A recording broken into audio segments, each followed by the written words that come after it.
ॐ अखण्डानन्दसम्बोधो वन्दनादि यस्य जायते गोविन्दं तमहं वन्दे चिदानन्दतनुं गुरुं शङ्करं शङ्कराचार्यं केशवं बादरायणं सूत्रभाष्यकृतौ वन्दे भगवन्तौ पुनः पुनः। ईश्वरो गुरुरात्मेति मूर्तिभेदविभागिने व्योमवद्व्याप्तदेहाय दक्षिणामूर्तये नमः। ओम शांति शांति शांति।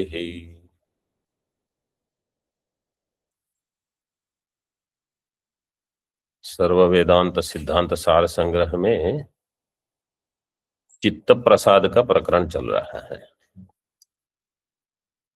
चित्त प्रसन्नता के लिए अथवा चित्त अप्रसन्नता के लिए बाह्य निमित्त अनेक होते हैं।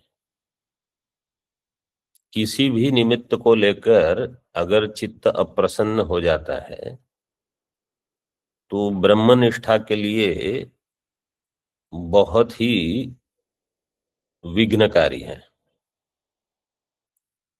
तो जिनको ब्रह्मनिष्ठा जिनका ध्येय है उनको ये बहुत सावधानी रखनी होती है कि किसी भी निमित्त से हमारा, किसी भी बाह्य निमित्त से हमारा चित्त विक्षिप्त न हो। जिनका ध्येय ब्रह्मनिष्ठ होना है, जिनका ध्येय ब्रह्मनिष्ठा नहीं है उनके लिए कोई इतना भेद नहीं है। कोई भी बाहर के निमित्त बदलते ही रहेंगे। प्रारब्ध का प्रयोजन ही ये है कि भिन्न भिन्न निमित्त आते रहेंगे। इन निमित्तों से अगर हमारा चित्त विक्षिप्त हो जाएगा तो इसका अर्थ है कि अभी हम साधन चतुष्टय ठीक से अर्जित नहीं किए हैं। बाहर के निमित्त जो हैं उनको अगर जो दूर रखने में समर्थ है, परिस्थिति के कारण नहीं, अपनी मन की स्थिति के कारण, उनके लिए फिर अपनी आंतरिक वासनाओं को ठीक ठीक से सहन करना, उनको झेलना, ये केवल एकमात्र उनका साध्य बच जाएगा, रह जाएगा। जो बाह्य परिस्थिति से भी विचलित होते हैं और आंतरिक परिस्थिति भी उनके लिए विघ्न है, उनके लिए यात्रा अभी और लंबी है। तो हमेशा ये ध्यान में रखना कि बाह्य परिस्थिति तो मेरे लिए बिल्कुल कोई विघ्न है ही नहीं। इतना अगर मुझे समझ में आ गया है तो हम आंतरिक जो वासनाएं हैं, हमारा अपना मन है, इसके साथ युद्ध कर सकते हैं। जो बाह्य परिस्थिति में ही पराजित हो जाएगा वो क्या, उनको तो अभी परिस्थितिवाद में ही जीना है, वो मन को संभालेंगे नहीं। तो इसलिए यहाँ चित्त प्रसाद का जो प्रकरण दिया है इसमें हमने देखा 364 श्लोक से आरंभ करके पृष्ठ क्रमांक 92 उसमें 3 प्रकार के जो तप बताए, शारीर तप, वांग्मय तप, मानस तप, आसुरी संपत्ति का त्याग, दैवी संपत्ति का ग्रहण करना, और किस प्रकार से जीवन जीने से चित्त में प्रसन्नता रहेगी। पर द्रव्य, पर द्रोह, पर निंदा, पर स्त्री, ये सब में जिनका मन अधिक रमण करता है अथवा इनको कहीं न कहीं से कुछ स्वार्थ चाहिए, इनसे उनको चित्त प्रसादता नहीं होगी। और आत्मवत् सर्वभूतेषु यह समत्वेन पश्यति, जो समत्व रूप से आत्मवत ही सभी भूतों को देखता है, उन्हीं को चित्त की प्रसन्नता रहेगी। ये प्रकरण कहाँ से आया है? अध्यारोप अपवाद की जो प्रक्रिया है, तो अध्यारोप में बताया गया था कि असर्प भूत रज्जु में रज्जु का जो आरोप होता है, इसी प्रकार जगत के अभाव वाले ब्रह्म में जगत का दर्शन, जगत की समझ, सृष्टि, यह है अध्यारोप। ब्रह्म जिसमें जगत की संभावना नहीं है, ऐसे ब्रह्म में सृष्टि, इसको कहा गया अध्यारोप। अब 368 श्लोक 93 पृष्ठ पर 93 में, अत्यंतं श्रद्धया भक्त्या गुरुमीश्वरमात्मनि यो भजत्यनिशं क्षान्तस् तस्य चित्तं प्रसीदति।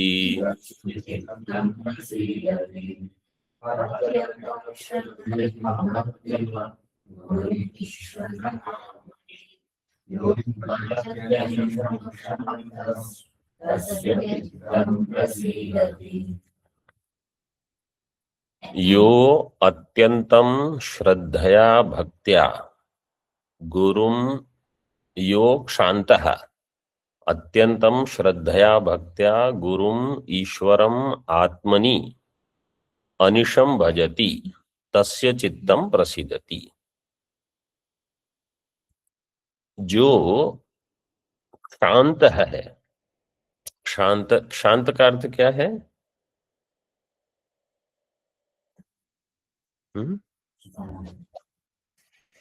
क्या? सहन, क्षमाशील। जो सहन कर सकता है, क्षमा कर सकता है। गीता में आता है शांति, कहाँ आता है? उस त्रयोदश अध्याय में संज्ञान के जो साधन है उसमें शांतिरार्जवम आचार्योपासनम इत्यादि। भगवान भाष्यकार ने इस ग्रंथ में जो जो गीता के दैवी संपत्ति के श्लोक हैं अथवा ज्ञान के साधन हैं, उन्हीं को एक एक साधन के रूप में यहाँ बता दिया है, स्पष्ट करके ये सारे आवश्यक हैं। तो शांतः अत्यंतम श्रद्धया भक्त्या, अत्यंत श्रद्धा भक्ति के द्वारा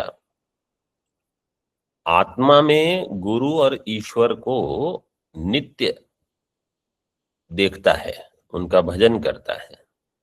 आत्मनि गुरुम ईश्वरम भजति, गुरु और ईश्वर का भजन करता है। तस्य चित्तम प्रसीदति, उसका चित्त प्रसन्न रहेगा।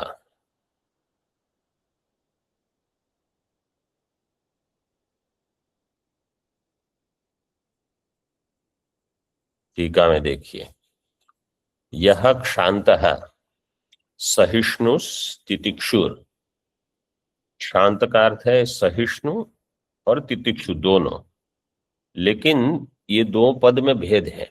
जो सहिष्णु है वो सहन तो बहुत लोग कर लेते हैं, जैसे बहुत धूप है, अब ये लोग जो काम करते हैं बाहर, इतनी ठंड में रात रात भर काम करते थे, क्यों? पैसे चाहिए, भोजन नहीं तो क्या करेंगे। ये सहन तो कर लेते हैं, लेकिन तप बुद्धि नहीं है, मोक्ष के लिए नहीं है। ये किसी अन्य प्रयोजन से है। कभी किसी को कुछ सिद्ध करना है अपना प्रयोजन अथवा अन्य कुछ निमित्त से, तो वो सहन करना अलग है। ये कभी कभी कुंभ में महात्मा लोग मिट्टी के अंदर, वो मोक्ष के लिए नहीं, वो मीडिया वाले आएंगे, ज्यादा फोटो लेंगे, आपको ही पूछते रहेंगे। बाकी जो वहां साधन चतुष्टय संपन्न श्रोत्रिय ब्रह्मनिष्ठ बैठे हैं, बोले वो क्या है, वो तो जमीन पे बैठे हैं, आप तो जमीन के हाँ हाँ, ऐसे कांटे के ऊपर, अग्नि के ऊपर चलेंगे, तो बोले हाँ ये बड़े महात्मा है। वो सहन करते हैं अन्य प्रयोजन से। कभी जब हम साधन करते हैं, ऐसी कोई भ्रमित बुद्धि रखना ही नहीं कि ये चीज करने से कुछ साधन चतुष्टय बढ़ जाएगा। वो चीजें बिल्कुल निम्न प्रयोजन के लिए है, साधारण कुछ सिद्धि प्राप्त हो जाए इसके लिए करते हैं लोग। बाल बुद्धि। तितिक्षु, निर्मन्यु। मन्यु का अर्थ क्या है? क्रोध। क्रोध। मन्यु का अर्थ है क्रोध, निर्मन्यु का अर्थ है क्रोध रहित। क्योंकि जो शांत हो वो क्रोधी नहीं हो सकते। आपको दूसरों को क्षमापन करना है, कोई कुछ करेगा, आप बिल्कुल क्रोध नहीं होना। तो ये उन्हीं के लिए है, उनका चित्त प्रसन्न रहेगा। वो कुछ हुआ, हाँ हाँ हाँ बहुत जो झगड़े करते रहते हैं हर चीज में, वो ब्रह्मनिष्ठ नहीं होंगे कभी। निर्मन्यु, आत्मनि स्वस्मिन् अत्यंतम अधिक श्रद्धया भक्त्या गुरौ ईश्वर बुद्ध्या। गुरुम ईश्वरम, गुरु में ईश्वर आत्मनि दिया है यहाँ। गुरुम ईश्वरम आत्मनि, आत्मा का अर्थ है जीवात्मा में, अपने आप मतलब अंतःकरण में जो गुरु का भजन करता है। बाहर जो गुरु है उनका भजन तो आप पुष्प से माला वगैरह सब करके कर सकते हो, लेकिन वो 24 घंटे कहाँ करोगे? और गुरु हमेशा सानिध्य में हो ये भी नहीं है आवश्यक है। और ईश्वर का तो अंतःकरण में ही भजन करना है, विग्रह की आवश्यकता नहीं। तो अत्यंतम श्रद्धया भक्त्या गुरौ ईश्वर बुद्ध्या गुरुम ईश्वरम सर्वस्य हृदये स्थितम ईश्वरम अनिशम निरंतरम भजति। सभी के हृदय में जो अंतःकरण में जो स्थित है परमात्मा, अंतर्यामी रूप से, भले उनको अभी ब्रह्म ज्ञान है नहीं, कम से कम ये जानते हैं कि अंतर्यामी रूप से परमात्मा सभी जगह स्थित है। निरंतरम भजति तस्य चित्तम प्रसिद्धति, उनका चित्त प्रसन्न होगा। गुरु में मनुष्य बुद्धि नहीं होकर गुरु में ईश्वर बुद्धि, और ऐसे गुरु और ईश्वर आत्मा में, मतलब एक विशेष स्थान ऐसे गुरु को दिया गया है। यहां श्वेताश्वतर उपनिषद का मंत्र दिया है, यस्य देवे परा भक्तिर यथा देवे तथा गुरौ तस्यैते कथिता ह्यर्थाः प्रकाशन्ते महात्मनः। 6:23 श्वेताश्वतर 6:23 6:23। इसका अन्वय कैसे होगा? यस, पहले तो यस्य देवे पराभक्ति, जिसकी देवता में पराभक्ति है। फिर यथा देवे तथा गुरौ, जिसकी देव में पराभक्ति है ऐसी ही गुरु में पराभक्ति हो। तस्य एते ही कथिता ही अर्थाः, तस्य का अन्वय किसके साथ होगा? पूर्व पाद में। और उत्तरार्ध में तस्य का अन्वय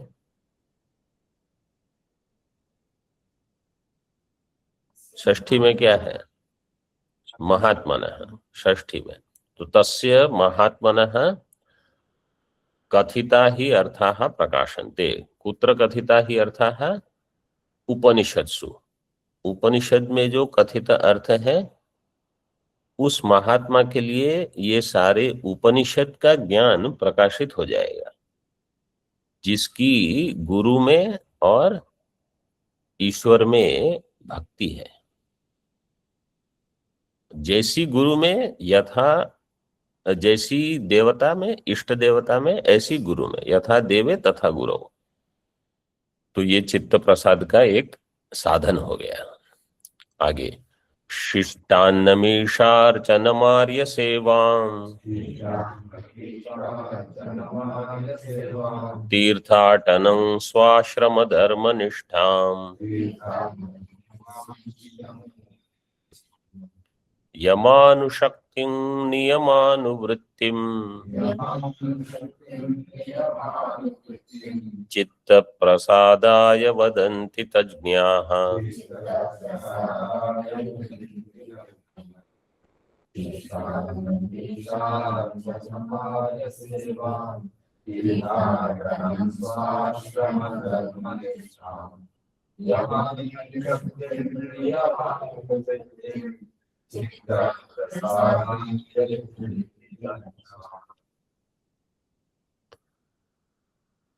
तज्ञाः चित्तप्रसादाय शिष्टान्नम ईशार्चनम आर्य सेवाम तीर्थाटनम स्वाश्रम धर्मनिष्ठाम यमानुशक्तिम नियमानुवृत्तिम। कितने हो गए? 7 हो गए। हाँ, ऑनलाइन वाले कुछ उत्तर देंगे कि ऑनलाइन वालों को सुनाई दे रहा है? जी स्वामी जी। उत्तर भी तो देने हैं ना। जी स्वामी जी क्या? कितने पद हैं? कितने साधन बताए इसमें? 8 7 7 है।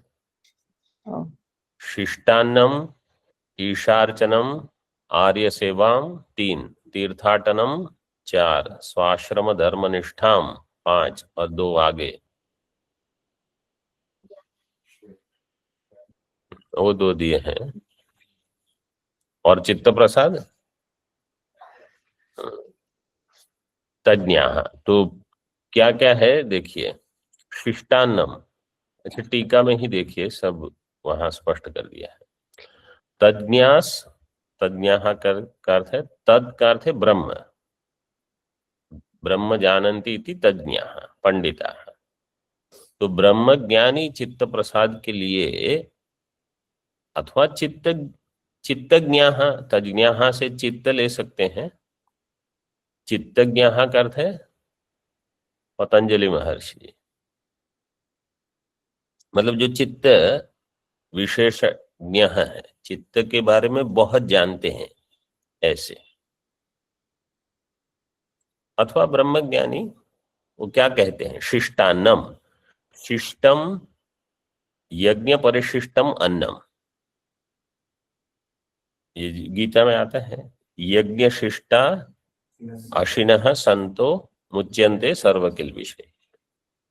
तो किल्बिष के कारण चित्त में अप्रसन्नता रहेगी, उसकी निवृत्ति करने से चित्त प्रसन्न रहेगा। यज्ञ परिशिष्ट अन्न, तो पूर्व काल में तो बहुत यज्ञ होते थे और हमेशा भोजन, ब्रह्म भोजन जो रहता है यज्ञ आदि के पश्चात भोजन करते थे सब। और हम यहाँ ज्ञान यज्ञ करते हैं, तो ज्ञान यज्ञ के बाद वो भी यज्ञ ही है, यज्ञ शिष्ट भोजन उसके बाद में। अथवा जैसे कोई भी सेवा कार्य हो, तो सेवा करने के बाद जो भोजन प्राप्त होता है वो है यज्ञ परिशिष्ट। क्योंकि जो सेवा होती है वो है कर्मयोग। कर्मयोग में बुद्धि क्या है कि मैं अमुक व्यक्ति के लिए सेवा कर रहा हूं, ऐसे नहीं। ये सेवा उस विराट शरीर की हो रही है जो विष्णु रूप है। यज्ञ शब्द का अर्थ क्या है? विष्णु, परमात्मा। यज्ञो वही विष्णु, ये श्रुति है। उस विष्णु की जो सेवा कर रहा है, उस सेवा के पश्चात जो भोजन होगा वो यज्ञ शिष्ट है, यज्ञ का परिशिष्ट हो गया। तो उसका ग्रहण करना, मतलब हर समय भोजन के समय अगर ये बुद्धि बनी रहे कि मैंने जो सेवा की वो परमात्मा की सेवा की, अब जो भोजन कर रहे हैं वो उनके प्रसाद के रूप में ग्रहण हो रहा है, तो चित्त प्रसन्न रहेगा। नहीं तो इसमें ये नहीं है, उसमें वो नहीं है, ये क्या सब्जी बनाते हैं, ऐसे होते रहेगा। शिष्टम, और जो स्वयं पाकी है, ऐसे रहे, बहुत महात्मा है, अपना भोजन खुद बनाते हैं, वो भंडारे भिक्षा में नहीं जाते। उसमें लाभ क्या है, जो जीवा को चाहिए वो बना सकते हैं, बढ़िया बढ़िया। इसमें ज्यादा मिर्ची डालनी है तो ज्यादा डाल दो, खटाई डालनी है डाल दो, क्यों? क्योंकि भगवान को खिलाना है और मीठा बनाना है तो दो बनाओ, एक क्यों? फिर इसमें क्या होता है कि पहले किसी को दो फिर खाओ। तो जो स्वयं पाकी होते हैं वो कम से कम किसी और के लिए बनाना चाहिए, पूरा भोजन नहीं तो जितना कुछ, क्योंकि इसमें केवल ये बुद्धि ना हो कि मेरे ही लिए है ये सब, तब वो यज्ञ शिष्ट अन्न होगा। यज्ञ परिशिष्टम अन्नम प्रसादम। दूसरा ईशार्चनम, ईशस्य भगवतो अर्चनम, पूजनम, भगवत पूजा, ईशार्चनम। अर्चनम यहां दिया है, इसमें आप नवधा भक्ति ले सकते हो, नवधा भक्ति में से कुछ अंश ले सकते हो। तो जो लेकिन भगवत पूजा नियमित रूप से करते हैं उनके लिए तो ये पर्याप्त है। मतलब जब तक पूजा नहीं हुई तब तक भोजन नहीं, ऐसे नियम।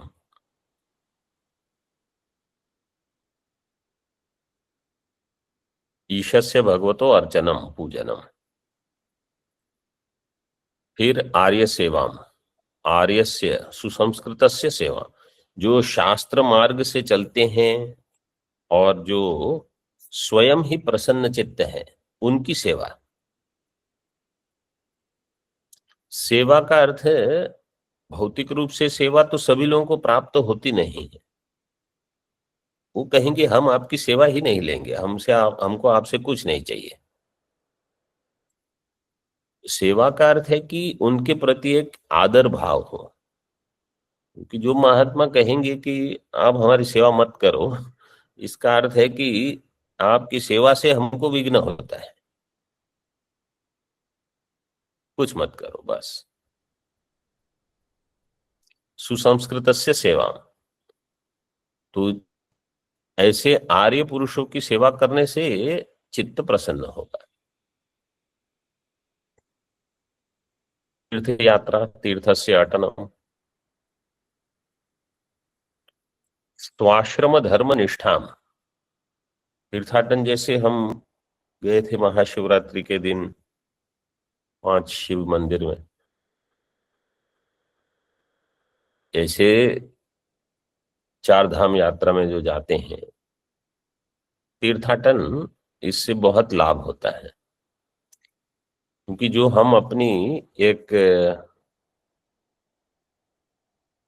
जीवन की जो शैली है, दिनचर्या, मुझे ये चाहिए वो चाहिए, कुछ कुछ, अब जब यात्रा में जाओगे तो ये नहीं मिलेगा वो नहीं मिलेगा,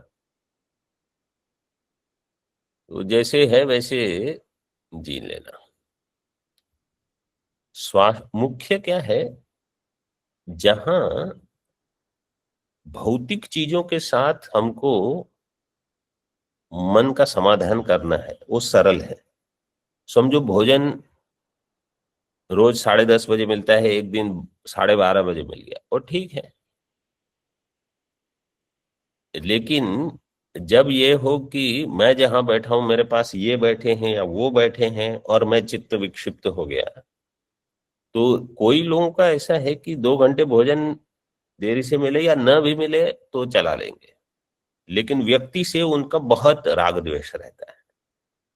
तो मुख्य उनकी साधना यही है कि उन व्यक्तियों से राग द्वेष न हो, उन व्यक्तियों के प्रति आत्मभाव बन जाए। भौतिक साधना वो बहुत कर लेंगे, एक पैर पे खड़े रह जाएंगे लेकिन उनको कहेंगे कि 4 लोगों के साथ हंस के बात करो, वो नहीं होगा उनसे। तो ये उनकी वही साधना है, उनको वो भूख प्यास सहन करना वो तो कर ही लेते हैं, जो नहीं कर पाते वो करो आप, वही आपकी साधना है। स्वाश्रम धर्म निष्ठाम, ये अगला है। स्वस्य वर्णाश्रम धर्म स्वाश्रम धर्म तस्मिन् नितराम स्थिति, उसमें नितराम स्थिति। ताम स्वाश्रम धर्म पालनम ताम स्वाश्रम धर्म निष्ठाम, इसका अर्थ है स्वाश्रम धर्म का पालन करना, अपने धर्म में जो जो आवश्यक है उसका यथा योग्य पालन करना।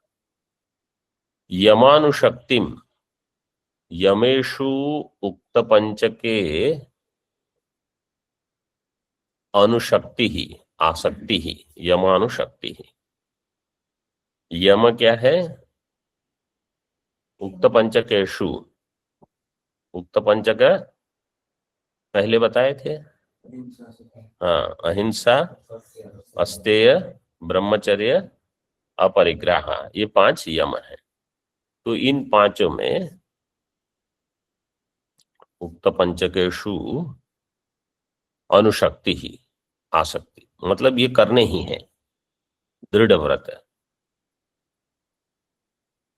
यमानुशक्ति ताम एक, और दूसरी नियमानुवृत्तिम, नियम में अनुवृत्ति, नियमेषु उक्त पंचके अनुवृत्तिस तां नियमानां पालनम चित्त प्रसादाय वदन्ति। नियम क्या क्या है? शौच, संतोष, तपस्वाध्याय, ईश्वर। शौच, संतोष, स्वाध्याय, ईश्वर प्रणिधान। तो नियम, इसकी अनुवृत्ति मतलब इनको भी करते रहना। तो 5 यम, 5 नियम और 5 पूर्वार्ध में जो दिए, शिष्टान्नम, ईशार्चनम इत्यादि, ये जो करते हैं उनको चित्त प्रसाद होगा, चित्त प्रसादाय वदन्ति। इन सब का पालन जो करेगा उनको चित्त प्रसाद की प्राप्ति होगी। अब सत्व वृद्धि हेतु, सत्व की वृद्धि के लिए क्या क्या हेतु है? कट्वं ललवणात्युष्ण तीक्ष्ण रूक्ष विदाहिनः पूतिपर्युषितादीनां त्यागः सत्वाय कल्पते।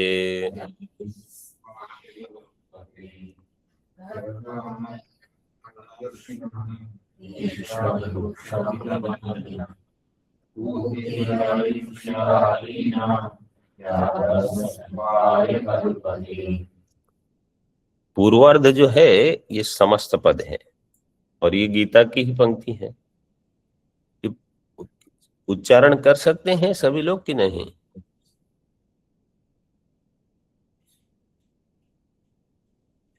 मतलब मैं पूछूंगा,